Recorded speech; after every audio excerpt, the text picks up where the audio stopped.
that were unable to make today's session physically. So I'm assuming that will be okay for everybody. Okay, it's 4 minutes past. People are still coming in, but we need to crack on. So first of all, welcome everybody. Welcome to this Shuri Fellowship and Network webinar. My name is Graham Evans. I'm the Executive Chief Digital and Information Officer for NHS North East and North Cumbria Integrated Care Board, and it's my pleasure to have this conversation today with colleagues from around the region and beyond. Today presents quite a unique opportunity in the digital journey of our region. We have an ambition to be a region that's inclusive and respects everybody's diversity in order to become more connected with our people and populations and staff. So this is a really sort of interesting moment in time to try and really create a bit of a movement within our region, particularly around the digital data and technology agenda, and to promote, as I say, the diverse wealth of experience and backgrounds that people bring. We do have quite a packed agenda today, so along with myself doing the introduction, I'm just going to do a little bit of an overview. Then I'll welcome Dr. Shuri Network.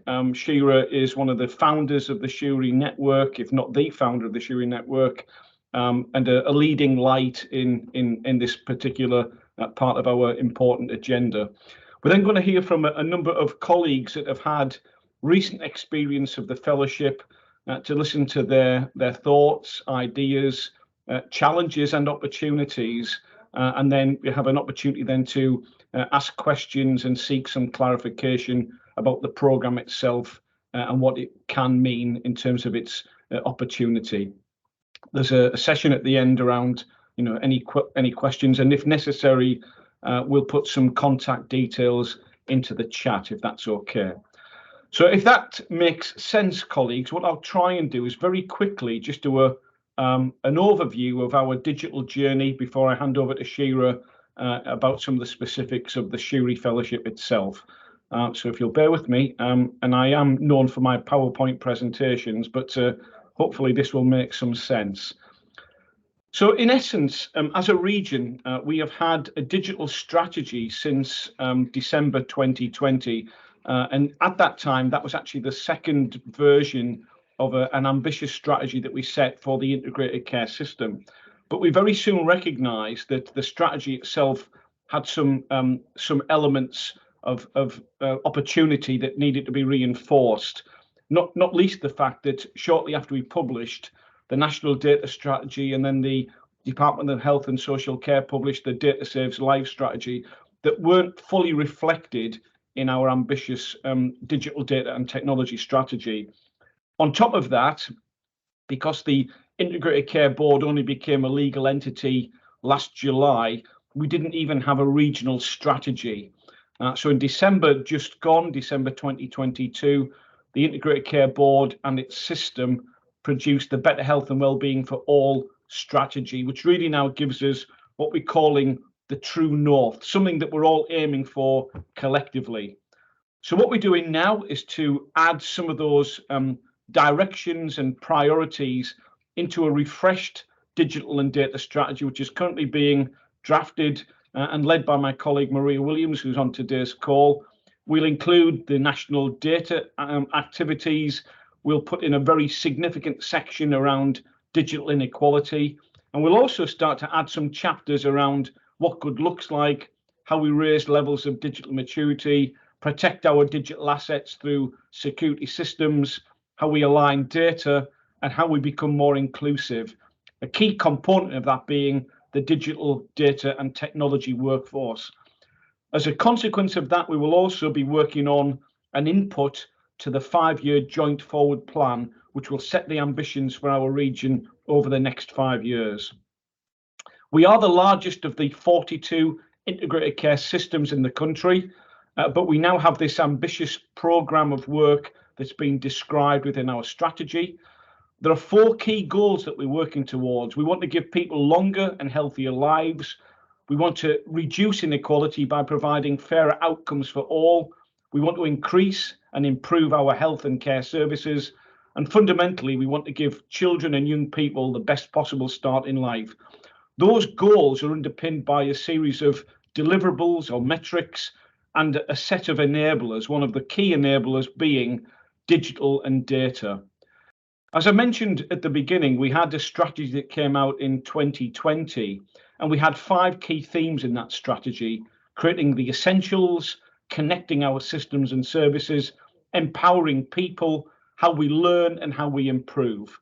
And as a result of that, those 5 themes fit quite nicely now to the NHS's national themes of digitising, connecting and transforming.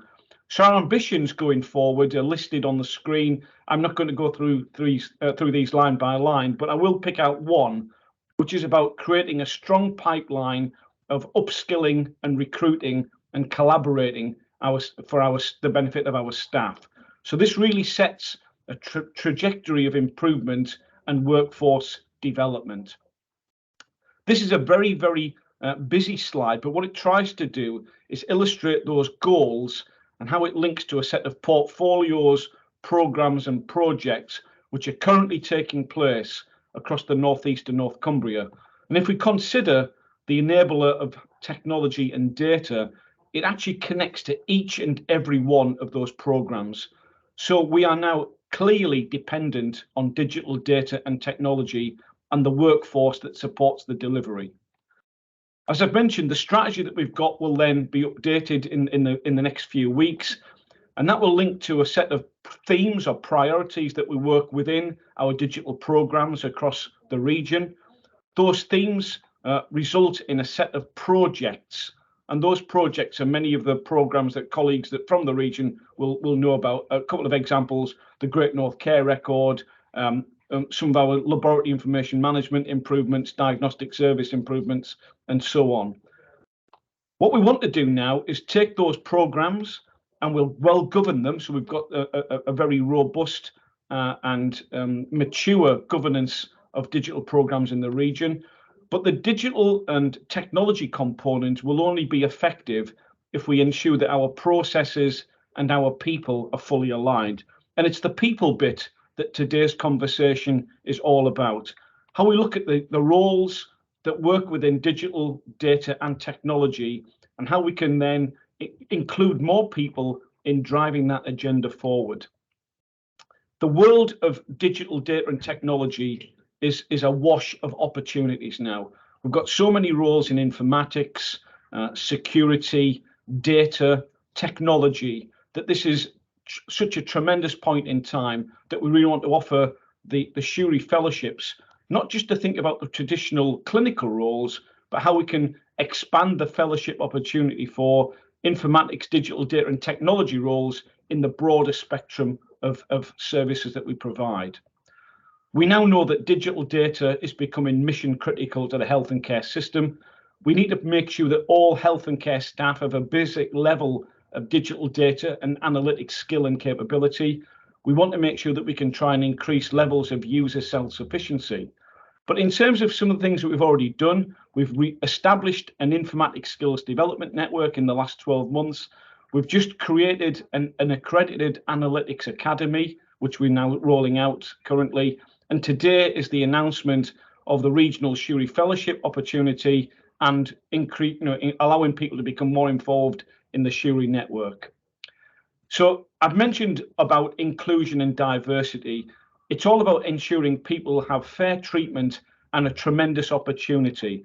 So today is the opportunity to say what the Shuri network and the fellowship can do for people within our region. And this is now the opportunity that we all want to try and embrace and get behind.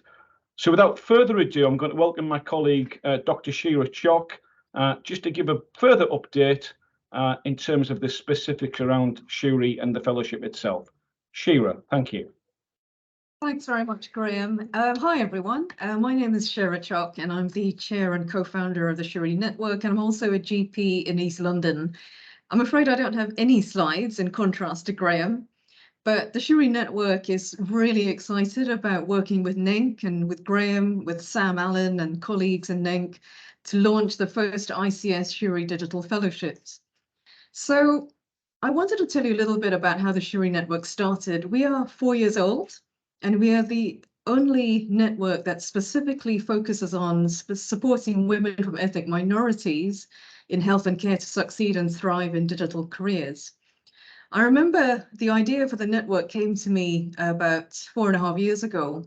I went to a really big digital conference. There were about 400 or 500 senior leaders there. Graham, you may have been there as well. It was in Birmingham. And I remember looking around the room the first day, and nobody looked like me. There were no women from East Asia and maybe 3 or 4 others who were from ethnic minorities. And I thought, this doesn't feel right, because about 80% of the NHS workforce is female, and about 24% now are people from minority ethnic groups. So I thought, well, actually, I'm senior enough now to do something about it. It was a choice. I could either close my eyes, go back to the conference and pat myself on the back and say, well, I've done well, or I could actually try and open the doors for other women from underrepresented groups to realize that you have a place at the table and you could be a really good, effective digital leader. So that's how the Shuri Network came to be. We now have nearly 2,500 members from across the country. We have created over 50 fellowships with NHS England for nurses and midwives. But the exciting thing about the NENC fellowship is that it's open to people, women from any background, clinical and non-clinical. And we also have 80 or more shadowing opportunities to help our members connect with senior digital leaders online. And we have created over 100 opportunities for our members to speak at conferences. So if you go to big digital conferences now, it is a lot more diverse than it was 4 or 5 years ago, but still a long way to go. So I think the most exciting bit of this webinar is for you to hear from our fellows, Jennifer and Grace, and also from Bissy, our fantastic project manager. But before I hand over to them, and they will tell you more about what the fellowship includes and how the fellowship could benefit you, I just wanted to talk a little bit about the impact that we have seen on our first 2 cohorts of fellows. It has been incredible. We never thought it would have the impact it has had on transforming people's lives, both professionally and personally. But in terms of metrics, we do have some data, because I know you all like to have figures. So 100% of our fellows reported an increase in confidence, and quite a significant increase. 82% have reported career development opportunities that they didn't have before they did the fellowship. Over 75% reported an increase in their digital knowledge and skills. And nearly 30% of our fellows have had job promotions or new roles or responsibilities as a result of the programme. But I'll pause there, because I will now hand over to Bissy, Jennifer and Grace to introduce themselves and tell you more about the fellowship itself. Thank you. Amazing. Thank you so much, Shira. So hi, everyone. My name's Bissy Dolu, and I am the project manager. So we're going into our 3rd cohort, which we're really excited about. And just to kind of echo what Shira said, the impact has been absolutely phenomenal. You know, people are really changing in their professional lives, in their personal lives. And it's great to know that, you know, the programme and the fellowship has supported them to do this. So in terms of what the fellowship offers, it offers coaching and virtual shadowing. So essentially, from a coaching perspective, the fellow is given the opportunity to match with whichever coach they want. So essentially, they're sent a directory of our amazing coaches, and they get to pick. So this process is is owned by the fellow, because actually it's important that they connect with the person that they're going to be working with for, you know, 6 months. So we allow kind of autonomy in that area. And generally the coaching sessions will be about kind of 6 hours long, which is an hour each time.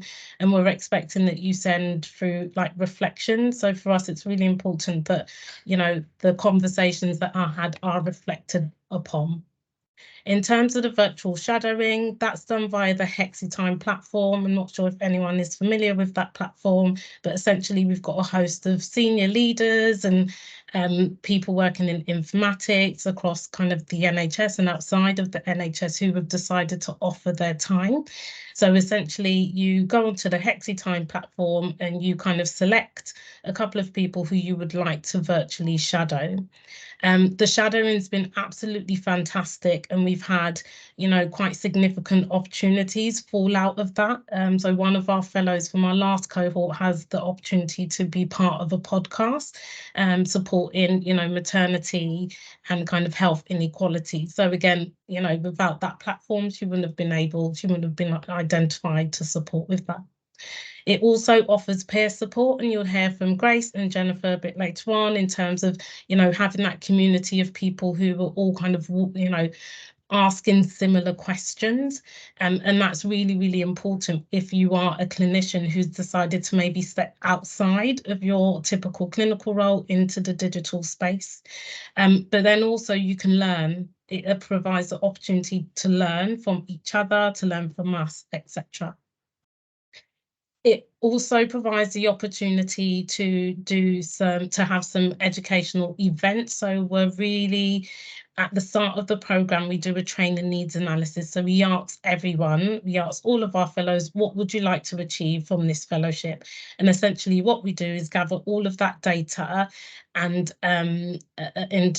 do like a training needs analysis to identify what the training needs of the cohort is. And that's what makes us unique. So we're not a kind of standard, this is what we're going to do for the next 6 months, you know, everyone come on board. It's very much, what do you need and how can we help? So essentially, once we've done the training needs analysis, we then tailor the programme to suit around the needs of our fellows. The other bit is around the opportunities to speak at events, webinars, conferences, etc.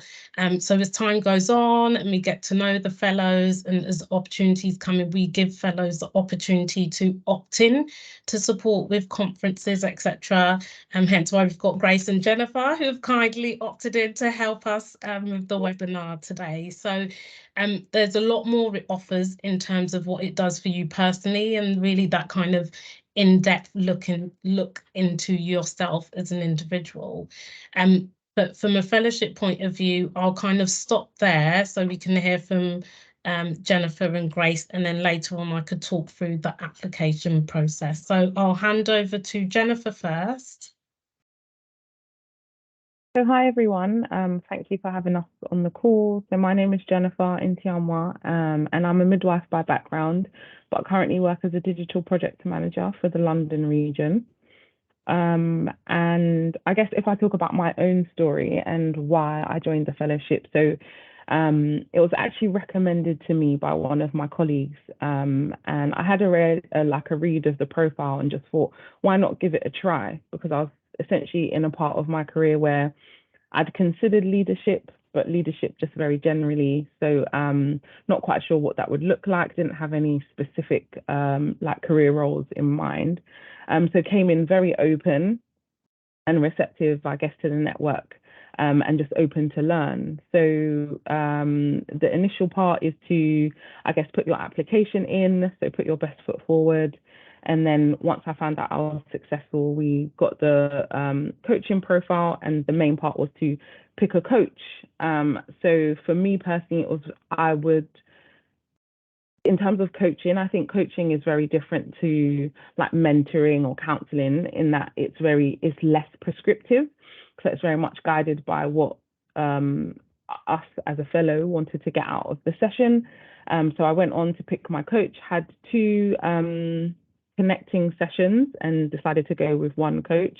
And that literally turned out to be, I think, one of the highlights of my whole fellowship experience. So for me, I think professionally and both personally, it was a chance to be like vulnerable and have certain conversations that I'd never really had before. And just to unpack, I guess, some of my career journey, some of the issues and blockers that I felt I was facing. And then the opportunity to meet, I guess, lots of people through. So ours was called the Friday sessions because of a lot of our educational sessions were on a Friday, where we would meet significant individuals from the digital space and just hear about their career. I think there is something about people sharing their story that gives you insight, gives you hope, inspires you to think differently, try different things, gives you knowledge that you can't necessarily get. It isn't written down anywhere, is what I found when you're working in the digital space. It's not very clear. So yeah, those Friday sessions were very inspirational.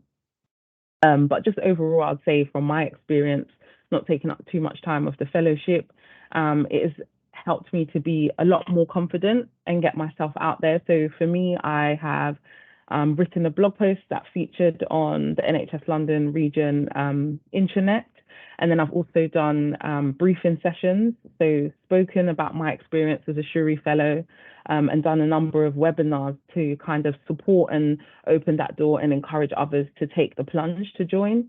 So I think for me, it's very much about putting yourself out there, building a network of people that you wouldn't have traditionally tapped into, and kind of creating a social profile for yourself. So, you know, people get to know you, you get to know others, and you hear about opportunities that way. A lot of information still comes from sharing. So people sharing their own stories, or somebody saying, "Oh, Jennifer, I know you're you know, a digital person, you're interested in these kinds of things. You know, have you seen this? Have you seen that?" So for me, yeah, it's been very transformational. And I feel that for the first time, I am seen within my organization. So that's been some of the highlights of my journey. And I'll pass on to Grace. Thank you, Jennifer. Nice to meet everyone. My name is Grace. You can hear me, right? I've been having trouble since earlier. Thank you. So just to give you a context, I'm actually from a Royal Brompton and Harefield Hospital sites. So it's part of the trust and the Guy's and St. Thomas NHS Foundation Trust in London. So a context just with my background is I'm an international nurse myself who came here in 2017, and I mainly started my career here as an adult intensive care unit nurse. And when the stage of my career when I joined Shuri was I was fresh in a fresh transition from a clinical to a non-clinical role and jumped straight to corporate nursing with like middle to senior management role within our 2 hospital sites. So at that point when I joined Shuri, I've got 2 major problems. First is really how do I improve myself being a leader, because I felt at that point that I've got leadership skills, but it needs to be a step up because of the role that's required. And also I feel like I've got a lot of potentials, but I just don't know where to channel it to. I've always fancied digital or this kind of thing. So how can I do it? You know, so I was looking for avenues to do it. And then it came an email from an invitation to join Digital Summer School. And you need to be like a Shuri member as a bursary to join that last year. Unfortunately, I didn't make it to the cut because I was late in submitting the admissions, the submissions. But I joined Shuri anyway, and then when they released the opening for the fellowship, so okay, so this is the chance. So okay, let's try this one. And then hence, you know, I was glad that I took the right decision of submitting the application as well.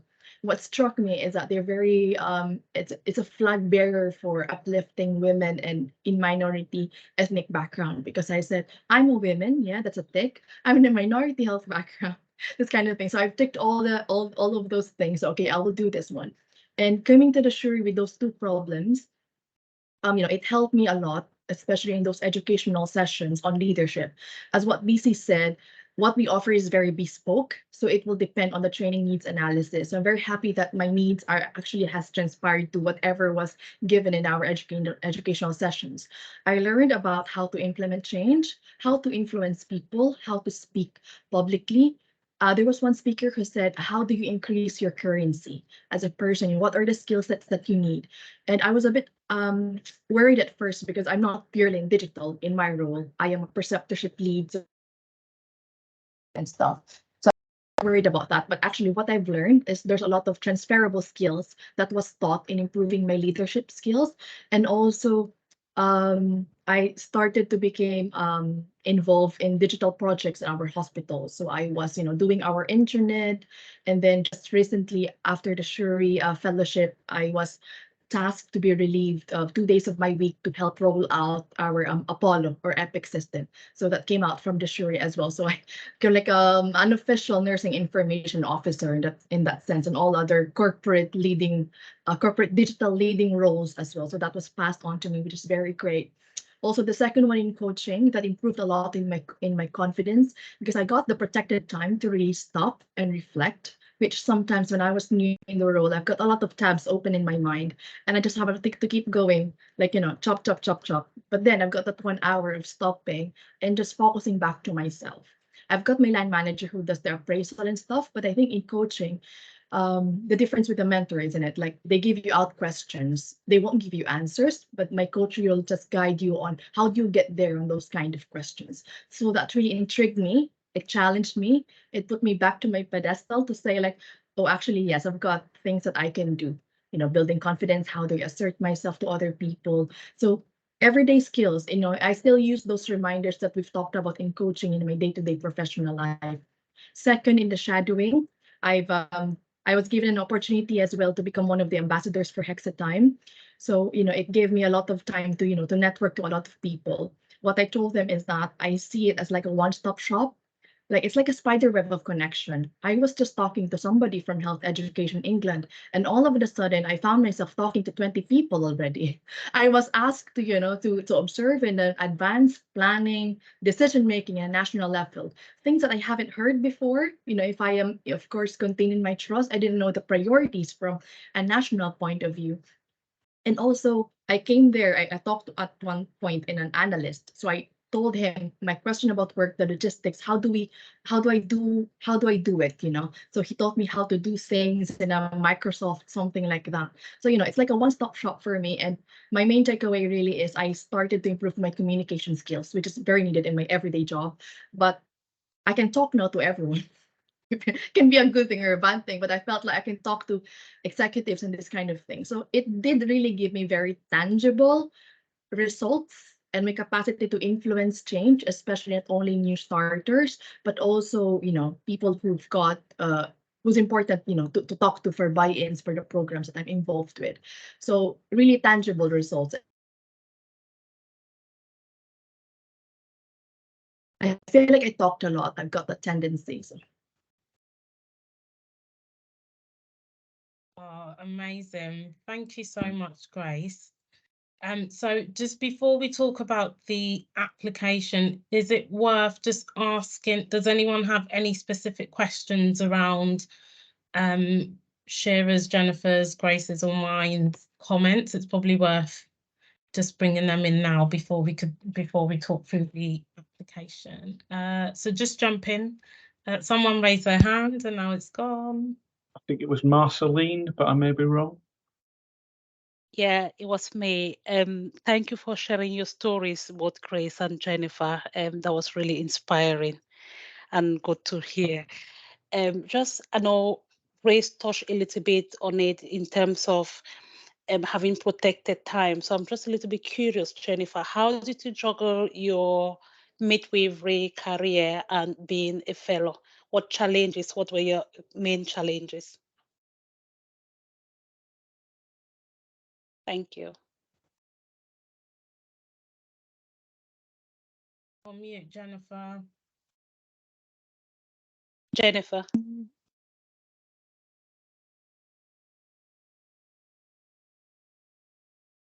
On mute still. It did come off. Now it's off. Yeah, it's off now. Thanks. Okay, sorry about that.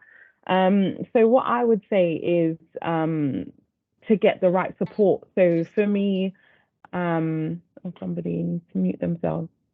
That's gone off now.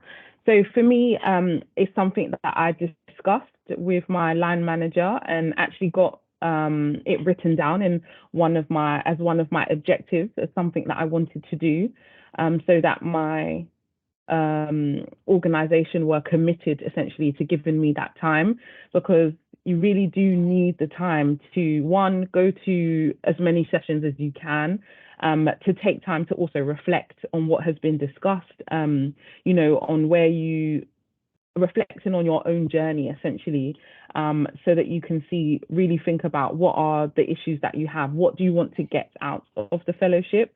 So the first thing I would say is to discuss with either a line manager or a sponsor or somebody within your organization who has the power to support you. Articulate why you want to do it, what you're trying to get out of it, and how you think it will benefit you and also the organization. And then just practical tips is about being organized. So, the dates get sent out quite early. So for the Friday sessions, we had those in the calendar quite early. My coach was very flexible in terms of timings and when we wanted to do those sessions. So she was actually quite happy to facilitate earlier sessions or sessions later in the day, because I also have children. So I factored that into mine as well. And it's very much about communicating. So I think Bissy and Shira are very supportive. So if you do have any challenges or, specific issues that pertain to yourself, then please do communicate those. I volunteered to be one of the fellow reps. So we kind of supported each other. We have a WhatsApp group. If there were sessions that people missed out on, we shared information. So yeah, I would say if you are successful, then use the resources that you have around you to ensure that you get the most out of the session. Thank you so much. Thank you. That's really helpful. Amazing. Any other questions with regards to what's been said? No. Okay, amazing. So I can really quickly talk through the application if that's helpful. I'm not sure if anyone from Link could maybe talk through the actual process of applying. But essentially, we've gone live today. So if there is anyone on the call who wants to apply, you're more than welcome to.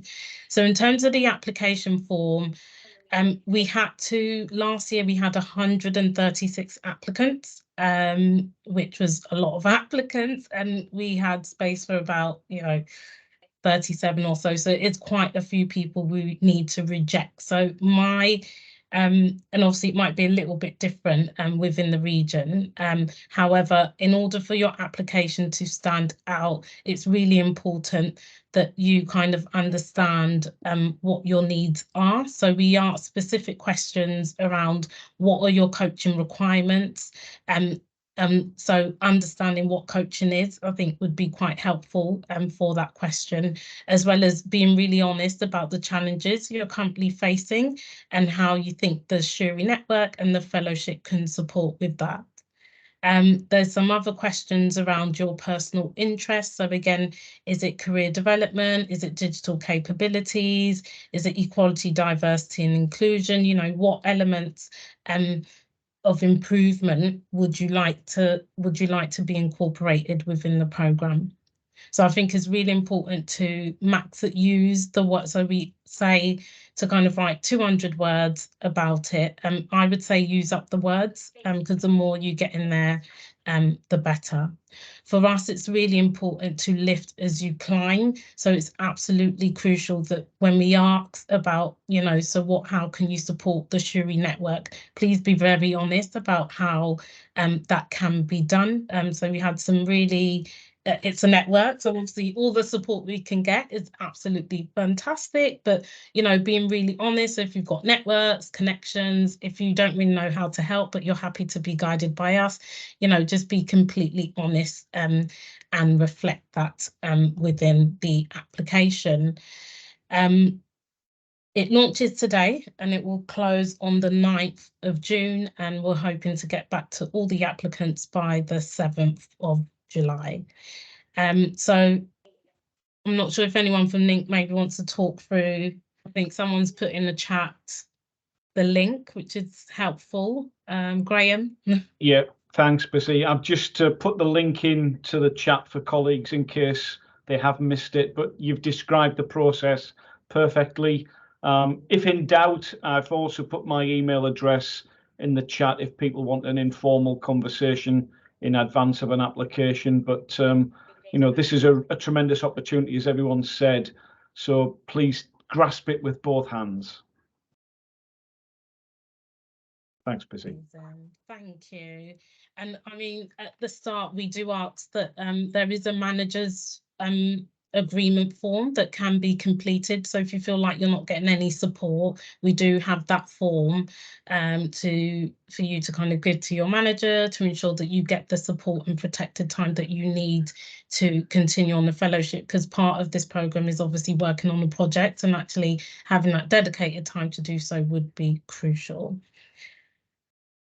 So I think we're on to, did anyone want to come in with any, Shira, did you want to add anything before we move on to kind of Q&As, or did anyone from the Link team want to add anything before we move on to Q&As? Yeah, just a point. What's really struck us is that the people who put the most into the fellowship get the most out of it.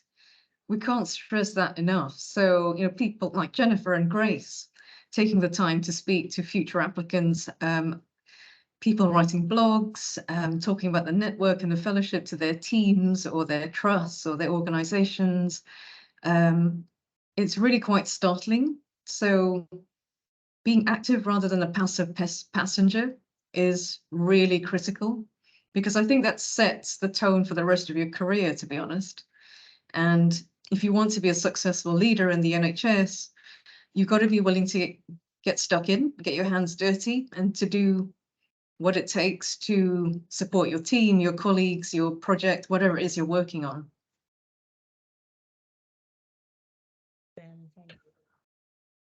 I would just echo everything that Shira said there. I mean, for me, what you put in, you get out. I think this is an investment, not a cost. I use that phrase regularly about digital transformation more widely, but I think this is about people putting a little bit of themselves into something to get, you know, a major return on that investment. This is a chance for people to shape the future rather than be shaped. And as I said at the beginning, we need the richness of our diverse community and staff groups to really help shape the future. Leaders don't need to look like me, they need to look like you guys, and that's the future. Thanks, Graham. Thanks, There's a question in the chat from Marceline. When will be the approximate start date? So, do you want me to answer that, Shira? So we start the matching process. So that's the process of the fellows being matched with their coach from August, in hopes that we can start the program in September. So the matching stage happens during August time. So if you can be available during that time, then that would be great. One more question, then we can go on. How much protected time will be required? Very good question. So for cohort 2, on Fridays, generally we have an hour for the educational events, essentially, and an hour just to have a bit of a catch up with myself and Shira. So that's essentially 2 hours, but on the Friday. But what you do need to take about once a month. But what you do need to take into consideration is the coaching time, which would be 6 hours, Hexi time, which is also 6 hours, writing up your reflections, etc. So that can amount to quite a bit of time, you know, maybe kind of a day every other week or so. But Jennifer, Grace, what do you think about in terms of the times? Grace, did you want to jump in? Oh, yeah, I think that's just important with what you've said about the line manager and, you know, agreement from the very start, as well in your appraisal. straight away get the buy-in in there. So you can just arrange yourself of every Friday and work on your schedule as well. And I just want to add as well, one of the things that, you've got 6 hours in Hexa time, but it doesn't actually mean that after you graduated from Shuri that you wouldn't have that connection after. So you can still continue the lift as you climb and still shadow other people who are in the Hexa time platform. So I think that's like a VIP ticket, isn't it? Because you're already on that network. So you can just start learning and just, grow as you go along. So it's something that opens a lot of doors for you. Thanks, Grace. Jennifer, anything around the timings? Like, would you I suggest? would say it would be good to maybe do a couple of hours every week just to kind of, catch up to where you are, do some reading. Like Graham said, it's an investment into your own development. So it shouldn't be treated as like a tick box exercise. I think if you get that agreement from your line manager, then your personal development is as important as your day job, because that's what allows you to do your job well. So I would say a couple of hours every week to just kind of reflect, see where you are.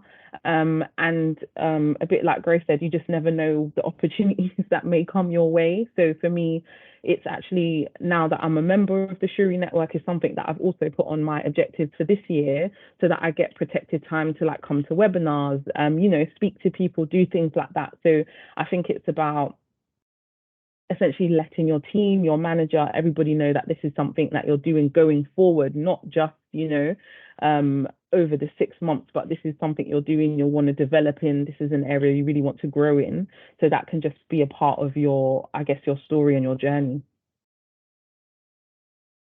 Amazing. Grace, did you want to come back in? Yeah, I just want to add that just to get that buy-in from your manager, because what I actually did is, I put the time back to them.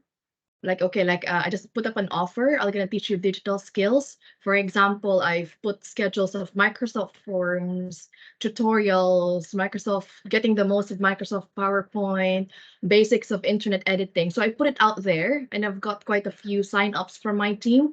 So I think it's just really like, it's not only for your own personal, just to show as well that you've got, it helps the team grow as well with all the digital skills that you've learned from it. And then it actually, how do you call it? Yeah, they could benefit from it too. So I think that's quite important. That's not only for yourself, but it's an investment for your team as well, for sending you there, and that kind of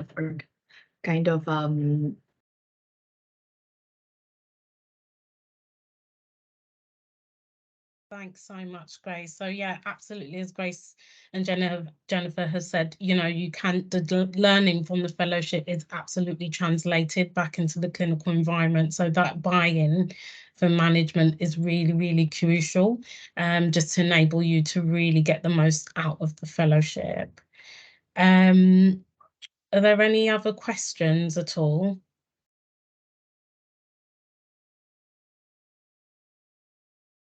None? No burning questions at all, Graham. You might get loads of emails afterwards, like with loads of questions. That's absolutely fine. Someone's typing in the chat, but you could just come in and raise your hand. Might be a bit easier. And if people are a bit shy, it's absolutely fine to reach out separately. Don't be embarrassed. This can be a bit daunting, but as I say, it's an opportunity, not a threat. Colleagues, I think we may have reached the end of the Q&A session. So we're slightly ahead of time. So unless there's anything else from anybody, I'll just try and summarize, if that would be okay. So first of all, thank you to everyone for participating today. Quite a small group, but hopefully, people that are really enthused and interested in this tremendous opportunity. But what I would say, because the session has been recorded, feel free to review the recording. If you can, share with other colleagues who may have an interest. There's the link in the chat box to make the application in the way that Bissy has previously described, and there's also my email address if people are want to ask a question that we're a little bit scared to do in front of an audience. So don't be too worried about that. I want to say a massive thank you to to Shira, to Bissy, to Jennifer, and to Grace for putting today's session on. It is a, you know, it's refreshing to have these sorts of conversations about opportunities rather than the daily challenges that I face when we have IT problems. So this is a great conversation to have. And I also want to say a big thank you to Nicola. Nicola came in at the 11th hour to help with the administration of today's event. So, you know, again, a big thank you to Nicola in that respect. I've heard some fantastic messages today. You know, this is an opportunity to increase your confidence. It's an opportunity for your career development, which may lead towards promotion. You know, we want to expand the opportunities for people and, you know, use this as a platform on which to build. And it will, you know, increase your own individual skill and knowledge, and also the skills and knowledge for people you work with, as we heard from Grace. So, you know, it is not a cost, it is an absolute investment. I love the phrase that Grace talked about, which is being a flag bearer. I think this is exactly what this is. It's about, you know, bringing that flag in front of the Olympic team to say, you know, we are heading for a gold medal here, and let's do that together. So this is, as I say, fantastic to hear. There's also a bit of pyramid selling. The more fellows we can create, the more we can grow the community. And this is really, you know, on the precipice now of something truly fantastic, both regionally and nationally. So please, if you want to win the lottery, you've got to buy a ticket. And now is your time to go out there and make your application. So can I just say once again, a big thank you to everyone that's been engaged today. Please take this opportunity seriously, and I look forward to working with each and every one of you as we move forward. That's it from me, Shira. I'm not sure if there's any final inspirational words from yourself. Nothing more from me, Graham, and thank you. It's been a real pleasure working with you and the NINC team, and we'll continue to do that. Thanks, everybody. Stay safe and get those applications in. Take care, everybody. Bye-bye. Thank you. All right, thank you all. Bye. Bye-bye.